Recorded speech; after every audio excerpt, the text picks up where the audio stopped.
Alright, so most of you probably already know what Kotaku is, but for anyone that doesn't, it's a pretty mainstream video game media outlet. Kotaku is a prominent name in the industry and has been for a long time, but not always for positive reasons. In fact, almost all of their most notable and most successful as well coverage came from a single journalist by the name Jason Schreier, who as of somewhat recently left the publication and now works for Bloomberg.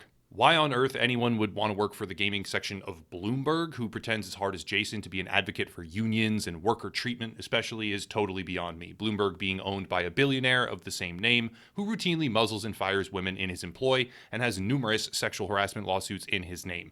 But that's all beside the point. The main takeaway is that his investigations into gaming development were, by far, the highest profile and most well-respected articles to be published on all of Kotaku. And now he's gone. That's not the main subject, though. The main subject revolves around what I believe is a changing tide at the publication, and if you were to factor in audience perception, it might very well be received as a good thing. That part is entirely subjective, keep that in mind, which I'll explain later on, but the point is, Kotaku is in a sort of metamorphosis stage right now, and what emerges, if it doesn't just die in transit, might be drastically different than how it evolved over the last 10 or so years. To properly explain, I have to look back in time and reference another publication by the name Deadspin. Deadspin was originally a somewhat provocative sports website that covered industry, player, and team news. However, over the span of a few years, actually a number of years, Deadspin made a sharp turn and began to incorporate politics into their material. Not only that, but there was a notable shift towards actual randomness, similar to what one might see on like BuzzFeed or Vox. The thing is, Deadspin is owned and controlled, most importantly, by G&O Media. From here out, I'll just call them Go Media. Go Media, in late 2019, issued an internal memo which effectively stated, enough with the extra material, and then, famously now, stick to sports. This fairly simple message became a rallying cry to a particular subset of journalists, a very far-reaching subset right now, who view it as some sort of moral and ethical duty to impregnate their journalism with political and activist ideology. A site that was primarily founded on major league or professional sports industries had begun to rotate in the direction of liberal activism, and whether or not someone personally, subjectively enjoys that fact, it remains a fact. And Go Media decided that this transition should be halted and somewhat undone if possible. Well, that obviously didn't go well with the ones who genuinely believe it to be their moral imperative to educate the audience on proper individual beliefs, especially political ones. And the ensuing chaos saw multiple different writers quit the publication, and the interim editor-in-chief of, I think, like 11 years, actually got fired for deliberately breaking this policy multiple times. At this point, I'd like to add some personal opinion, okay? So just big warning, personal opinion ahead. If you are a writer at a website that was built on the backs of sports coverage, for example, and your employer issues a memo stating that employees should now, in the published work on the company website, stick to sports, you have every right to be upset about that, and you can quit, to be sure, absolutely. But you have absolutely no right whatsoever to publish whatever activism or politics you view to be ethically significant on the company's page. Basically, there are very, very clear sides here. One is correct, the other is wildly entitled, completely wrong, and should be regarded for what they are. Spoiled brats who didn't like to have perfectly legitimate, legal, and understandable guidelines imposed upon their paid, employed work. I respect the staff that quit. They stuck to their ideals and their principles. Whether or not I agree with them, it does not matter. That's a personal philosophy. It's completely irrelevant what I think of them and their politics and their philosophy. They stuck to their ideals and they quit. Good for them, that's fine. But I have absolutely zero, actually less than zero respect for the employees who deliberately violated this policy and screamed far and wide about how corrupt, immoral, and unfair it was. No, it's not unfair. It's an employer and owner dictating what they want you to produce for their website with their time, receiving their money. You don't get a say. Think about a restaurant and a waiter, for example. If the restaurant says, just read the menu, please, people are here for the food that they know, and we want you to stick to that. And the waiter then says no and goes off on a long tangent to every single customer about how bad meat is and how everybody should be a vegan. Yes, fire that person. They deserve no sympathy, no understanding, no support, and least of all, consideration. Learn the way of the world. But anyways, back on task. This was a notable series of events because Go Media had basically taken a stand against what many perceive as a creeping threshold of interlaced politics that have infected many different areas of journalism. Whether or not you agree with that is entirely up to you, but there are a great many people who believe this to be the case at a number of high-profile outlets, including, prominently, Kotaku. Kotaku, like Deadspin, operates under the Go Media umbrella, and when all of this was happening, a bunch of their writers switched their social media profile pictures in unison to the GMG union sticker, because, yes, of course, a union is there to protect your right to deliberately and willfully ignore the simple and well-defined rule sets of employment. Yeah, you nailed it. That's what it's for. At that time, though I don't have all the archived screenshots available to me right now, there were numerous expressions of uncertainty regarding the future of Kotaku from employees, since many of these writers know full well that their focus was indeed shifting over recent years, and the articles that they post now frequently revolve around ideology rather than gaming content. And to prove this without any shadow of a doubt, I'll read a couple paragraphs from the PS5 review that they most recently published. This is a PS5 review. Seriously, keep that in mind. Quote, "The world is still reeling under the weight of the COVID-19 pandemic. There are more Americans out of work right now than at any point in the country's history, with no relief in sight." Doomer much? Our healthcare system is an inherently evil institution that forces people to ration life-saving medications like insulin and choose suicide over suffering with untreated mental illness.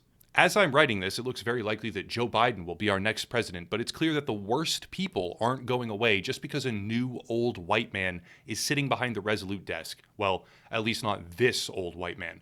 Our government is fundamentally broken in a way that necessitates radical change rather than incremental electoralism. The harsh truth is that, for the reasons listed above and more, a lot of people simply won't be able to buy a PlayStation 5, regardless of supply, or if they can, concerns over increasing austerity in the United States and the growing threat of widespread political violence supersede any enthusiasm about the console's SSD or how ray tracing makes reflections more realistic. That's not to say that you can't be excited for those things. I certainly am, on some level, but there's an irrefutable level of privilege attached to the ability to simply tune out the world as it burns around you.